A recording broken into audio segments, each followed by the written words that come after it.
along the path of the beam. I'm known on this level of the tower as Jaime and Fuego, and if it please you, join me here for a bit of palaver on Hail to Stephen King. That's right, yes, the same author who, man, can you believe it? Authored and wrote all of those big tomes behind me on the terrifying tower. That's right. Welcome to the horror show. I am Jaime and Fuego, as I mentioned, and you can just call me Fuego for short, y'all. And yes, this palaver is unexpected palaver. I originally had an episode all set for today because today on March 12th is the anniversary of the film release of Secret Window, originally titled Secret Window, Secret Garden, and all that jazz from 4 past midnight. I just rewatched the Johnny Depp film last night, filmed an episode, all that other stuff, but then, as all too often happens in this world of entertainment coverage, in Fuego-tainment coverage, yeah, life comes at you fast, and you suddenly find out that they have greenlit and are pushing into production The Talisman. Yeah. One of my absolute favorite Sai King books. It's not in my top 5, but it's definitely in my top 10. Black House was unfortunately a big-time disappointment for me. Just a grown-up Jack Sawyer and, you know, going and investigating murders in, Wisconsin, I think it was, or something like that. But the back half of the book tied in with Path of the Beam and the Dark Tower franchise and Breakers, and just very much brought things full circle, which was cool. But I did not like the sequel, but I love and adore the original, and it was Sai King writing with none other than Peter Straub, who did A Ghost Story. He did Coco. He's done tons of stuff that I've never gotten around to reading, which is, yeah, unfortunate. But I'm working on doing some additional book coverage here on the horror show now that I have all the King stuff out of the way, all the Hill stuff out of the way, except for Lock and Key. So I'm just like, okay, what else am I going to read? And the two biggest names, like in the horror realm at least, because I'm going to start doing some Herbert stuff and, you know, Heinlein and whatnot. But the two biggest names are definitely, you know, Straub and Clive Barker. And so, yeah, fuck Dean Koontz. No, I'm kidding. I still really like, I like Affleck. It was the Ball with Phantoms, yo. Yeah, Phantoms is pretty good. That's the only of his that I've read. Anyway, I digress. I'm here to talk about the fact that we finally got confirmation today that, yes, it's finally officially transpiring. Yeah. Amblin Entertainment, which is Steven Spielberg's production company, they have legit sat on these rights for decades, since like 84. It was originally published November 8th or 9th, so let's just say November of 1984. I was already planning on an anniversary reread of The Talisman, you know, this fall, just so that, you know, everybody gets the chance and we can all, you know, if you haven't read it, you know, you can jump in on the conversation. If you have previously, you can chime in with your thoughts and adorations and stuff like that. But yeah, 35 years this November is how long it's been since this book originally came out. Collaboration between, you know, Straub and King, and you can very much realize where there's segments that Peter wrote and segments where Steve wrote. It's one of the biggest things, especially in the sequel, that kind of stands out. So if you're more so a fan of one author's style versus another author's style, it's, as Jim Hahn, you know, when he was reading Black House, one of my go-to homies on the Hail to Stephen King Facebook group pointed out, it's just glaring, unfortunately. But I felt like the two styles were much more seamlessly integrated in The Talisman in 1984. And so basically you have this kid named Jack Sawyer. He has a mother who is a famed film actress who is dying. He's back east, and I don't know, he's like kind of, you know, putzing around on the pier sort of thing. Well, not the pier, like around this lighthouse and everything. And he encounters this elderly black gentleman who gives him this hooch, and he takes a sip and he jumps over into a 20 alternate dimension, basically. And this was really, and it really makes you wonder. The more I've thought about it, it makes you wonder where the seeds were sown for King's alternate universe ideals and thoughts and stuff that became so big in, you know, the Dark Tower saga and various other things as his novels went by. How much of an influence did Straub possibly have? Because this is really just the birthplace and the genesis of that sort of like world jumping and well, for King's, Kingverse at least. So, yeah, exciting stuff. The fact that he jumps over, this Jack Sawyer, and he is trying his damnedest to, well, basically get through this. It's almost like a medieval fantasy type world, and he encounters this like pseudo werewolf type buddy, Wolf, who I love the hell out of. He ventures through the wastelands that we eventually see in The Dark Tower 3. And so it's, this was world building. This was big time world building. And, yeah, he has an evil uncle named Sloat, and, his mother has a counterpart in the other world, which is this dying queen. And so it's where the whole Twinny thing transpired, at least as far as the King lore goes. And it's fascinating. It's fantasy. It's fantastic fantasy. And it's had so many starts and stops. And, okay, it was happening as a film. It was happening as a TV series. And it's going to happen as this. And so much bumping back and forth, which has just been, for a big fan of, this is the comic book. And the comic book even found a start-stop bit of silliness because of the fact that they did the Road of Trials, where I think he gets, if I remember this correctly, and I did not reread it, before this filming, but I think it gets like right around to the point where, because Jack jumps back and forth between our world and his world, between Keystone and what I'm assuming is a very Middle-earth type place, for that sheer fact. And yeah, this particular first volume, it even says volume 1 on it, when he jumps back, he's in the Midwest, and he's like an indentured servant at this bar and getting like abused and beaten by this guy who is like holding him captive practically. But they never progressed past this comic book, and this was done masterfully by, well, you had Robin Firth, obviously, who is behind the, it was adapted by Robin, and that would be the same curator as the, you can't even see it as I'm pointing down to it, which is funny and silly, but those Marvel Dark Tower comics, Robin was behind those. Artwork is fantastically done by Tony Chastain. You've got colors by Nair Rufino and J.D. Metler, and then lettering by Bill Tortolini. But yeah, Ballantine Books in New York did this, and they specifically prefaced it as a volume 1 for a reason, because they thought they were going to be adapting the entirety of this amazing book.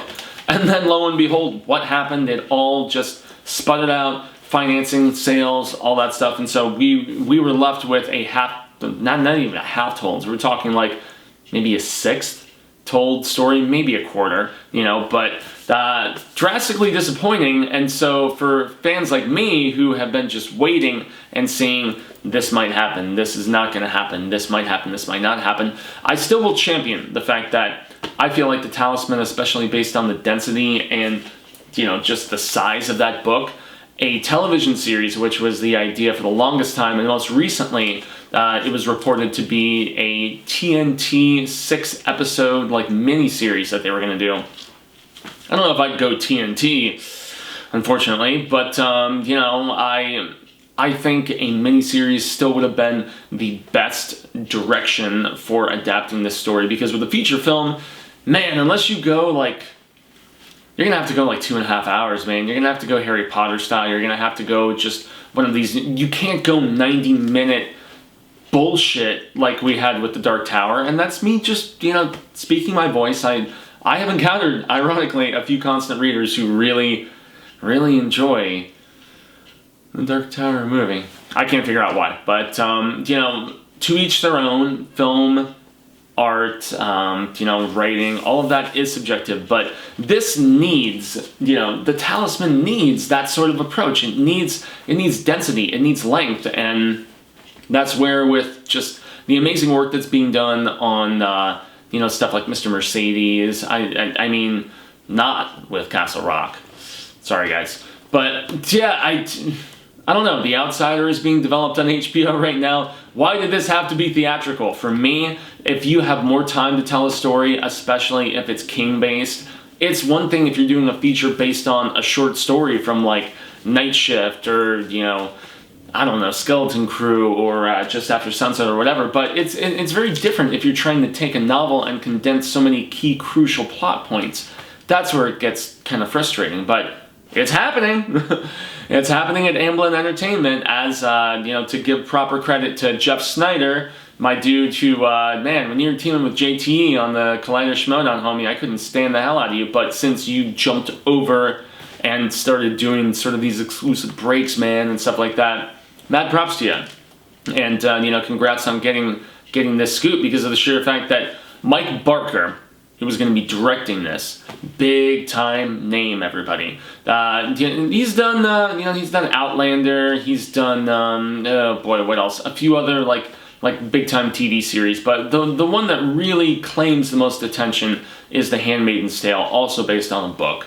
So he has shown that he has the capacity to, derive from source material, expand upon such, add great, hefty, balanced, dramatic, just, tone and insight and interest and all that other stuff. So, him directing this, I'm totally cool with, even though I have not watched The Handmaid's Tale. Marsha has. You can see our review for that here on the Horror Show. But he's an esteemed guy, and apparently with good reason, with the Emmy wins and stuff like that. And then the other guy whose name eludes me, he's basically, his biggest claim to fame is he wrote Buried, which was something where Deadpool was locked in a underground coffin, and he's like trying to escape, and there's like mob underdealings and silliness like that. So yeah, it was basically one of those Ryan Reynolds where he was showing that he was more than just Van Wilder, and it impressed the hell out of a lot of people.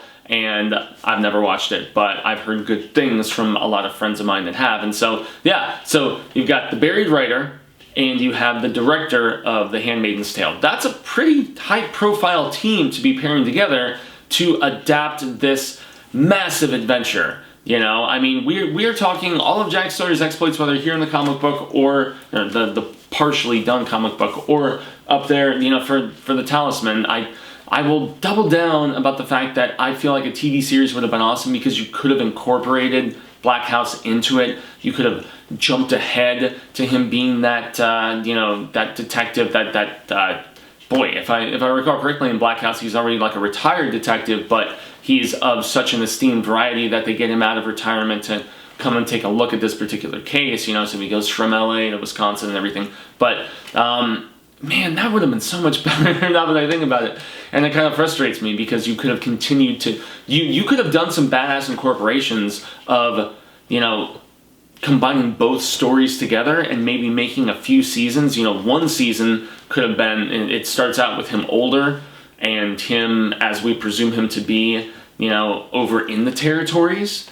And, he's recovered from said whatever, or so we presume.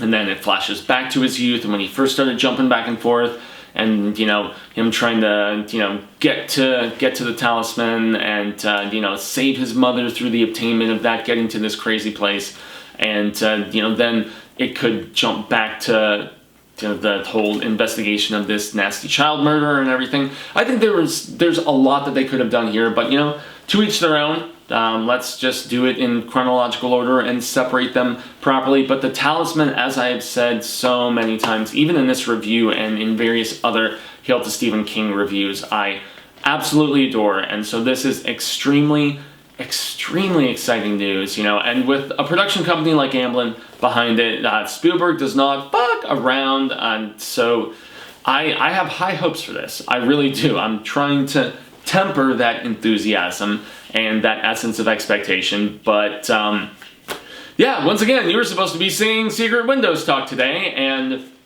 yeah, I had to jump on and just film something very quick for Hail to Stephen King episode. I think it's like 142 or something. I'm in the planning processes of something very big and fun for episode 150, but I want all of your input as to what that should be.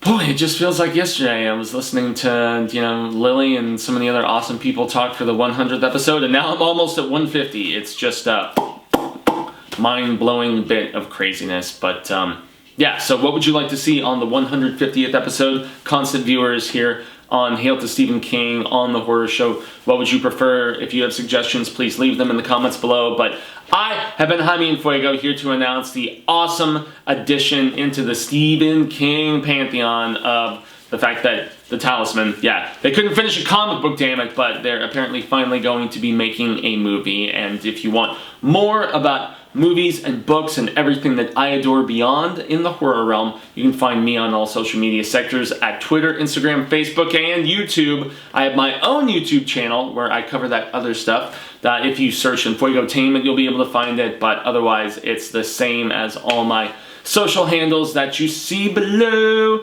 And yes, do the like, share, subscribe thing. Greatly appreciated. I've been doing some Star Wars coverage with the upcoming episode 9.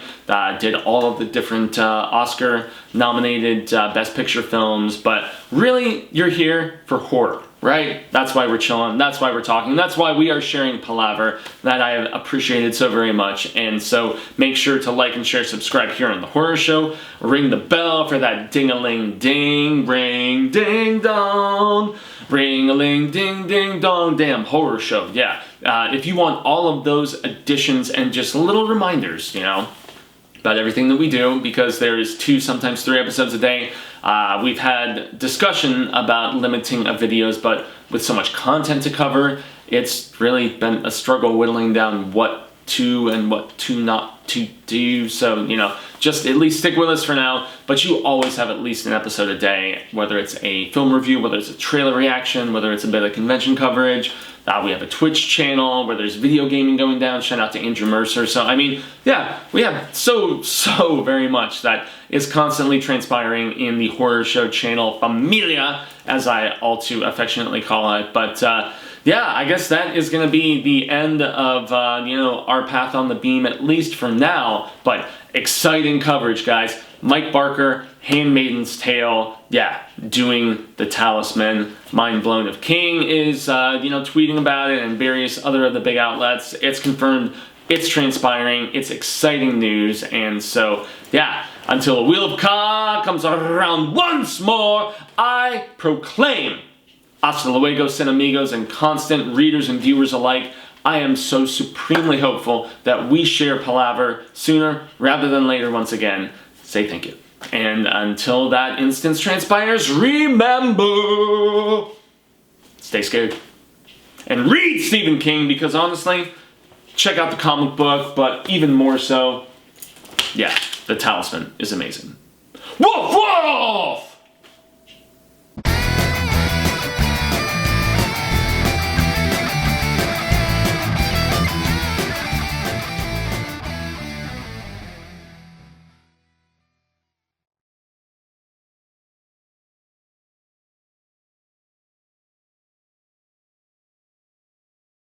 Just please, please do not have the kid who played Georgie or Finn Wolfhard as Jack Sawyer.